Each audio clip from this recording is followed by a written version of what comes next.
Jacob George Palakkappally, സ്വാഗതം ആശംസിച്ച reverend father Varghese Panthappally,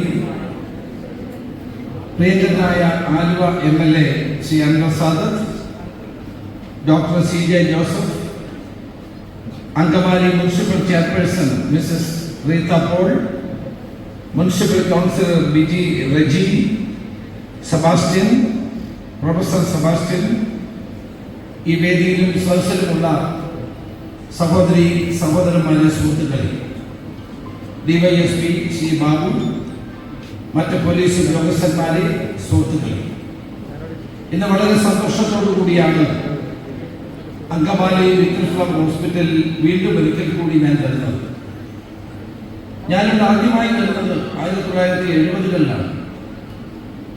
അന്ന് മാവേലിക്കരയിൽ നിന്ന് എൻ്റെ വീട്ടിൽ നിന്ന് എൻ്റെ പിതാവിനോടൊപ്പം അദ്ദേഹത്തിൻ്റെ കണ്ണ് കാണിക്കാനായിട്ടാണ് ആദ്യമായി ഉള്ളത്. അന്ന് ഞാൻ 9ാം ക്ലാസ്സിൽ പഠിക്കുന്ന ഒരു കാലമാണ്. അത് ഞങ്ങളുടെയൊക്കെ നാട്ടിൽ നിന്ന് ആർക്കെങ്കിലും കണ്ണിന് പ്രശ്നം വന്നിട്ട് നേരെ വരുന്നത് അങ്കമാലി ലിറ്റിൽ ഫ്ലവർ ആശുപത്രിയിലാണ്. അന്നിവിടെ ടോണി ഫെർണാണ്ടസ് എന്ന ഡോക്ടറെ കാണാൻ വേണ്ടിയിട്ടാണ് ഞങ്ങൾ അവിടെ വന്നത്. പിന്നീട് ഞാൻ വരുന്നത് കഴിഞ്ഞ തവണ ആഭ്യന്തരമന്ത്രിയായിരുന്ന കാലത്ത് ഈ ആശുപത്രിയിലെ കാർഡിയോളജി വിഭാഗത്തിൻ്റെ തുടക്കത്തിൻ്റെ ഉദ്ഘാടനം കർമ്മം നിർവഹിക്കാൻ വേണ്ടിയാണ്.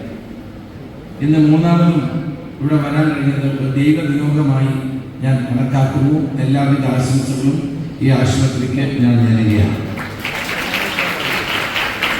ഇന്നും ഈ ആശുപത്രിയുടെ ചരിത്രത്തിലെ സുപ്രധാനമായ ഒരു കാര്യത്തിന് സാക്ഷ്യം വഹിക്കാൻ എനിക്ക് അവസരമുണ്ടായി. അവയവദാനം ഇന്ന് നമ്മുടെ നാട്ടിൽ സർവ്വസാധാരണമാണ്. 90 വർഷത്തെ പാരമ്പര്യമുള്ള മഹത്ത് കേരളത്തിലെ തന്നെ ഏറ്റവും അറിയപ്പെടുന്ന ഈ ആശുപത്രിയിൽ കിഡ്നി മാറ്റിവെച്ച ഒരു രോഗിയെ യാത്ര അയക്കുന്ന, സന്തോഷപൂർവ്വ യാത്ര അയക്കുന്ന അവസരത്തിൽ ആ ചെറുപ്പക്കാരനോടൊപ്പം ഏതാനും നിമിഷം, ആ ഡോക്ടർമാരോടൊപ്പം നഴ്സുമാരോടൊപ്പം ഏതാനും നിമിഷങ്ങൾ ചെലവിടാൻ കഴിഞ്ഞത് തീർച്ചയായിട്ടും സന്തോഷവും ആഹ്ലാദവും എനിക്കും മാത്രമല്ല ഈ ആശുപത്രിയിലെ മുഴുവൻ ആളുകൾക്കും ഉള്ളതാണ് എന്ന് ഞാൻ വിശ്വസിക്കുന്നു. അതിൽ പങ്കാളിയാകാൻ കഴിഞ്ഞത് ഞാൻ എൻ്റെ സന്തോഷം രേഖപ്പെടുത്തുന്നു. സംസ്ഥാനം തന്നെ ആദ്യമായി വിപ്ലവകരമായ മാറ്റത്തിന് തുടക്കം കുറിക്കാൻ ഈ ആശുപത്രി, അതോടൊപ്പം തന്നെ ആശുപത്രിയിലെ നിങ്ങൾ ഓരോരുത്തരും മുന്നോട്ട് വന്നതിൽ ഞാൻ സന്തോഷിക്കുന്നു. കഴിഞ്ഞ ദിവസം നിയമസഭയിൽ ചോദ്യോത്തര വേളയിൽ ഞാൻ പറഞ്ഞു, ഓപ്പറേഷൻ തുഫാൻ ഒരു കൊടുങ്കാറ്റ് പോലെ കേരളത്തിലാണ്. കേരളത്തിലെ യുവശക്തിയെ തകർക്കാൻ അന്താരാഷ്ട്ര മയക്കുമരുന്ന് ലോബി സജീവമാണ്. നമ്മുടെ കൊച്ചുകുട്ടികൾ, കോളേജിൽ പഠിക്കുന്ന വിദ്യാർത്ഥികളും വിദ്യാർത്ഥിനികളും ഈ മയക്കുമരുന്നിന് ഇരകളാവുകയാണ്. ജീവിതമാണ് ലഹരി എന്ന് കണ്ടുകൊണ്ട് ദൈവം തന്ന ഈ ജന്മം പാഴാക്കി കളയാൻ ആരും ശ്രമിക്കാൻ പാടില്ല. ഇന്ന് വ്യാപകമായി കേരളത്തിൽ മയക്കുമരുന്നിന് ഉപയോഗം നടക്കുകയാണ്. ചില വൈകിട്ടാണ് ഞാൻ എറണാകുളത്ത് വന്നത്. ഞാൻ വന്നപ്പോൾ എനിക്ക് പോലീസ് ഉദ്യോഗസ്ഥന്മാർ നൽകിയ ആദ്യത്തെ വാർത്ത, എറണാകുളം റൂറൽ പോലീസ് ജില്ല, ഞങ്ങൾക്ക് പോലീസിൽ 2 ജില്ലയാണ്, ഒന്ന് സിറ്റി ആൻഡ് റൂറൽ. റൂറൽ ജില്ലയിൽ നിന്ന് 18 കോടി രൂപയുടെ മയക്കുമരുന്ന് ഒരാളിന്റെ കയ്യിൽ പിടിച്ചു എന്ന് വാർത്തയാണ്. 18 കോടി രൂപ വില വരുന്ന മയക്കുമരുന്ന് ഒരാളുടെ കയ്യിൽ. അതിന് താമസിക്കാൻ അറിയോ? പോലീസ് ACP താമസിക്കുന്ന ഫ്ലാറ്റിന് അടുത്ത ഫ്ലാറ്റിലാണ് താമസിക്കുന്നത്. ഇത്രയും കാലം പോലീസിന്റെ ഒരു സംരക്ഷണം അവിടെ ഉണ്ടല്ലോ, പോലീസിന്റെ ACP താമസിക്കുന്ന സ്ഥലമായതുകൊണ്ട് ഇത്ര ബുദ്ധിമുട്ടാണ് അവർ പ്രവർത്തിക്കുന്നത്. പോലീസ് ACP പെരുമ്പാവൂർ ACP താമസിക്കുന്ന സ്ഥലത്ത് ആ ഫ്ലാറ്റിൽ മറ്റൊരു ഫ്ലാറ്റിൽ അയാൾ താമസിക്കുക. അയാളുടെ കയ്യിൽ നിന്നാണ് 18 കോടി രൂപ വില വരുന്ന സാധനം പോലീസ് പിടികൂടി. മറ്റൊരു വാർത്ത 8 മണിയായപ്പോഴേക്കും കാസർഗോഡ് ഒരു സ്ഥലത്ത് ഒരു ക്ലീനിങ് മെറ്റീരിയൽ സൂക്ഷിക്കുന്ന ഒരു ഫാക്ടറി ഉണ്ടാക്കുന്ന ഒരു ഫാക്ടറിക്കകത്ത് കുട്ടികൾക്ക് കൊടുക്കുന്ന മുട്ടായി, വർണ്ണക്കടലാസിൽ പൊതിഞ്ഞുള്ള മുട്ടായി പോലീസ് പിടിച്ചു. 50 ചാക്കുകൾ പിടിച്ചു. വിളിച്ചു നോക്കിയപ്പോൾ വർണ്ണക്കടലാസിൽ പൊതിഞ്ഞ മുട്ടായിയാണ്. പക്ഷെ അത് മുട്ടായിയല്ല, ഈ മയക്കുമരുന്ന് ഉണ്ടാക്കി അത് മുട്ടായിയുടെ രൂപത്തിലാക്കി വർണ്ണക്കടലാസിൽ പൊതിഞ്ഞ് കുട്ടികൾക്ക് വിതരണം ചെയ്യാനുള്ള കർണാടകത്തിൽ നിന്ന് കൊണ്ടുവന്ന ഇൻഗ്രീഡിയൻസ് ആണ് ഇതിൽ ഉപയോഗിക്കുന്നത്. പോലീസ് ശക്തമായി പിടിച്ചു. വിദ്യാർത്ഥികൾക്കോ അല്ല രക്ഷകർത്താക്കൾക്കോ മാതാപിതാക്കൾക്കോ അറിയില്ല കുട്ടി മുട്ടായി നിന്നാണ്. പക്ഷെ മുട്ടായി അല്ല തിന്നുന്നത് ഈ ലഹരി പദാർത്ഥമാണ്. അറിയില്ല, കുട്ടികൾക്കും അറിയില്ല. ഓരോ കുട്ടികൾ കൊണ്ട കൊടുക്കും. ആ ലഹരി ഇങ്ങനെ മയങ്ങിയിരിക്കും കുട്ടികളുടെ ക്ലാസ്സിൽ. അത് കണ്ടിട്ടാണ് എവിടുന്നാണ് കണ്ടുപിടിച്ച് ചെന്നപ്പോഴാണ് ഇവിടെ 100 കണക്കിന് ചാക്കുകളിൽ ഈ മയക്കുമരുന്ന് വെച്ച് മുട്ടായി ഉണ്ടാക്കി കുട്ടികൾക്ക് കൊടുക്കാൻ വേണ്ടി തയ്യാറാക്കിക്കൊണ്ടിരിക്കുന്ന ഫാക്ടറി ഇന്നലെ പോലീസ് കണ്ടെത്തി. ആ മുഴുവൻ പേരെ അറസ്റ്റ് ചെയ്തിട്ടില്ല. ഞാൻ ഈ 2 ഉദാഹരണം പറഞ്ഞു, 2 അല്ല, എല്ലാ ദിവസവും കഴിഞ്ഞ 1 മാസമായി ഏകദേശം 1 മാസം ഓപ്പറേഷൻ തുഫാൻ നടത്തുകയാണ്. അതിനിടയിൽ തന്നെ 3000-ത്തിലധികം ആളുകളെ അറസ്റ്റ് ചെയ്തു. ധാരാളം കേസുകൾ രജിസ്റ്റർ ചെയ്തു. മൊത്തം ഏതാണ്ട് 10 ഇന്നത്തെ കൂടെ കൂട്ടിക്കഴിഞ്ഞാൽ 40 കോടി രൂപയുടെ സാധനം ഇതിനെ പിടിച്ചത്. നിങ്ങൾ ആലോചിക്കുന്നത് ഇതെല്ലാം നമ്മുടെ നാട്ടിൽ ഉപയോഗിക്കുന്ന വസ്തുക്കളാണ്. ഈ ഉപയോഗിക്കുന്ന വസ്തുക്കൾ ആരെ ലക്ഷ്യം വെച്ചാണെന്നുള്ളതാണ് ഏറ്റവും പ്രധാനം. ക്യാഷ് കം യങ്, ചെറിയ പ്രായത്തിൽ കുട്ടികളെ മയക്കുമരുന്നിന് അടിമകളാക്കുന്നു. ഇതിൽ നിന്ന് കേരളത്തെ മോചിപ്പിക്കണ്ടേ? വാസ്തവത്തിൽ ഈ പദ്ധതി ഞാൻ ആരംഭിച്ചപ്പോൾ ഏറ്റവും കൂടുതൽ എനിക്ക് ഫോൺ കോളുകൾ കത്തുകൾ വരുന്നത് അങ്ങനെ അമ്മമാരിൽ വരുന്ന അമ്മമാരാണ് വീടുകളിൽ ഈ പ്രയാസം അനുഭവിക്കുന്നത്. മക്കളെ സ്കൂളിൽ വിടുന്നു, കോളേജിൽ വിടുന്നു, തിരിച്ചു വരുന്നത് കാത്തിരിക്കുമ്പോൾ ഇവർ ഈ മയക്കുമരുന്നിന്റെ അടിമകളായി മാറുന്ന ഏറ്റവും ദുസ്സഹമായ അവസ്ഥ കേരളത്തിൽ നിന്ന് വ്യാപകമാണ്. പോലീസിന്റെ ഇന്റലിജൻസിന്റെ ഇൻഫർമേഷന്റെ അടിസ്ഥാനത്തിലാണ് ഞങ്ങൾ ഈ പദ്ധതി തുടങ്ങാൻ ആരംഭിച്ചത്. ഈ പദ്ധതിക്ക് 3 ഘടകങ്ങളാണ്. ഒന്ന്, തുഫാൻ സ്ട്രൈക്ക്. പോലീസ് അതിശക്തമായി ഇത്തരം മയക്കുമരുന്ന് വിൽക്കുകയും ഉപയോഗിക്കുകയും ചെയ്യുന്നവരെ അറസ്റ്റ് ചെയ്ത് നിയമത്തിന് മുമ്പിൽ കൊണ്ടുവരും. അതാരായാലും അറസ്റ്റ് ചെയ്യും. അതിനകത്തൊന്നും യാതൊരു വ്യത്യാസമില്ല. അതിനകത്ത് ഒരാളുടെയും റെക്കമെൻഡേഷൻ അനുവദിക്കുന്ന പ്രശ്നമില്ല. ഒരു പോലീസ് ഉദ്യോഗസ്ഥനും ഇതിനകത്ത് ആരെയും സഹായിക്കാനോ മറ്റിടപെടൽ നടത്തുകയും ചെയ്താൽ അവരുടെ പേരിൽ നടപടി ഉണ്ടാകും. പോലീസ് ശക്തമായി ഞാൻ പോലീസിന്റെ സത്യത്തിൽ അഭിനന്ദിക്കുകയാണ്. കേരളത്തിൽ ലക്ഷ്യബോധത്തോടുകൂടി പ്രവർത്തിക്കുന്ന തരത്തിലേക്ക് ഇന്ന് ഓപ്പറേഷൻ തുഫാന്റെ കാര്യത്തിൽ കേരള പോലീസ് പ്രവർത്തിക്കുന്നുണ്ട് എന്ന് അഭിമാനപൂർവ്വം പറയാൻ കൂടി അവസരം ഞാൻ ഉപയോഗിക്കുന്നു. രണ്ടാമത്തേതാണ് ഇനി ഞങ്ങൾ ഉദ്ഘാടനം ചെയ്യുന്ന ഇന്ന് അങ്കമാലി ലിറ്റിൽ ഫ്ലവർ ആശുപത്രിയിൽ വെച്ച് സംസ്ഥാന തലത്തിൽ ഉദ്ഘാടനം ചെയ്യുന്ന ഓപ്പറേഷൻ തുഫാന്റെ തുഫാൻ കെയറും തുഫാൻ വാര്യർ. തുഫാൻ വാര്യർ എന്ന് വെച്ചാൽ നമ്മളൊക്കെ തുഫാൻ വാര്യർസാണ്. എല്ലാവർക്കും ഞാൻ ബാഡ്ജ് കുത്തി കൊടുക്കുന്നുണ്ട്. ഇന്നിപ്പോൾ അച്ഛന് ഞാൻ ബാഡ്ജ് കുത്തുന്നുണ്ട്. നിങ്ങൾക്ക് ബാഡ്ജ് കൊടുത്തല്ല, എല്ലാവരെയും എനിക്ക് കുത്താൻ പറ്റത്തില്ല. ഇപ്പോൾ അതിന് പ്രത്യേകമായി വരക്കപ്പിള്ളി അച്ഛനെ ഞാനൊന്ന് തുഫാൻ വാര്യറാക്കുക. ആദ്യത്തെ തുഫാൻ വാര്യർ പ്രശസ്ത സിനിമാ താരം മോഹൻലാലാണ്. അദ്ദേഹം ഇന്ന് തുഫാൻ വാര്യറായി മാറിയിരിക്കുകയാണ്. അതുപോലെ കേരളത്തിൽ എല്ലാവരും സ്റ്റുഡന്റ് പോലീസ് കേഡറ്റുകൾ, NCC, അതോടൊപ്പം തന്നെ വിദ്യാർത്ഥി സമൂഹം എല്ലാവരും തുഫാൻ വാരിയേഴ്സാണ്. തുഫാൻ വാരിയേഴ്സിന്റെ ഉദ്ദേശം അവരുടെ ജോലി എന്താണ്? തുഫാൻ വാരിയേഴ്സ് മയക്കുമരുന്ന് ഉപയോഗിക്കുന്നതിൻ്റെ ബുദ്ധിമുട്ടുകളും പ്രയാസങ്ങളും ജനങ്ങളെ ബോധ്യപ്പെടുത്തുക, അവബോധം ഉണ്ടാക്കുക, ജനങ്ങളെ ഇത് വഴിതെറ്റി പോകാതിരിക്കാൻ പ്രേരിപ്പിക്കുക. അതോടൊപ്പം തന്നെ എവിടെയെങ്കിലും ഇത്തരം കാര്യങ്ങൾ നടക്കുന്നുണ്ടെങ്കിൽ പോലീസിനെ രഹസ്യമായി അറിയിക്കുക.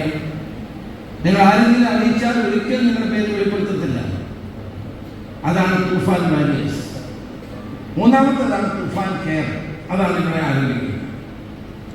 തുഫാൻ കെയർ എന്ന് പറഞ്ഞാൽ ഈ മയക്കുമരുന്നിന് അടിമകളായി മാറിയ ആളുകളെ ചികിത്സിക്കുക, അവരെ റീഹാബിലിറ്റേറ്റ് ചെയ്യുക. ഇത് 3 പദ്ധതിയാണ് ഞങ്ങൾ ആരംഭിക്കുന്നത്. അപ്പൊ ഈ 3 പദ്ധതിയിൽ മൂന്നാമത്തെ പദ്ധതിയാണ് തുഫാൻ കെയർ. 1936 ഒരു ചെറിയ ഗ്രാമീണ ആശുപത്രിയായി ഈ അങ്കമാലിയിൽ ആരംഭിച്ച ഈ ലിറ്റിൽ ഫ്ലവർ ആശുപത്രി 90 വർഷം പിന്നിടുകയാണ്. മെഡിക്കൽ റിസർച്ച് ഇൻസ്റ്റിറ്റ്യൂട്ട് എന്ന നിലയിൽ ഇന്ന് ആതുര സേവന രംഗത്ത് വൻ പ്രസിദ്ധി നേടിയിട്ടുള്ള ഒരു പ്രസ്ഥാനമാണിത്. ഈ ലഹരി എന്ന മഹാവിപത്തിനെതിരായി അങ്കമാലി ലിറ്റിൽ ഫ്ലവർ ആശുപത്രി തുഫാൻ കെയറിന് ആദ്യമായി വന്ന ആശുപത്രിയാണ്. ഈ ആശുപത്രിയെ മുക്തകണ്ഠം അഭിനന്ദിക്കാൻ ഈ അവസരം ഇതിന് നേതൃത്വം കൊടുക്കുന്ന വരക്കപ്പള്ളി അച്ഛനും മറ്റ് വൈദിക ശ്രേഷ്ഠന്മാരെയും കന്യാസ്ത്രീ അമ്മമാരെയും അത് നഴ്സിംഗ് സ്റ്റുഡൻസിനെയും മറ്റ് ജീവനക്കാരെയും എല്ലാവരെയും ഡോക്ടേഴ്സിനെയും ഒക്കെ ഞാൻ അഭിനന്ദിക്കുന്നു. ധാരാളം ആളുകൾ ഇപ്പോൾ മയക്കുമരുന്നിന് അടിമകളാണ്.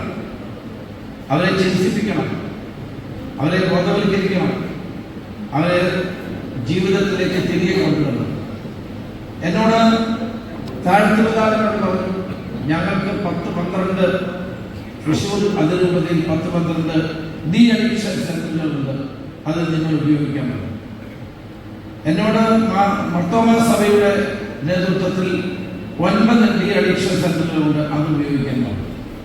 അങ്ങനെ ഞങ്ങൾ കേരളം ഒട്ടാകെ ഡി അഡിക്ഷൻ സെന്ററുകൾ, ലിറ്റിൽ ഫ്ലവർ ആശുപത്രി പോലെയുള്ള ആശുപത്രികൾ ഒക്കെ ആയിട്ട് കോർഡിനേറ്റ് ചെയ്യാൻ പോലീസ് ഒരു സംവിധാനം ഉണ്ടാക്കിക്കൊണ്ടിരിക്കുകയാണ്.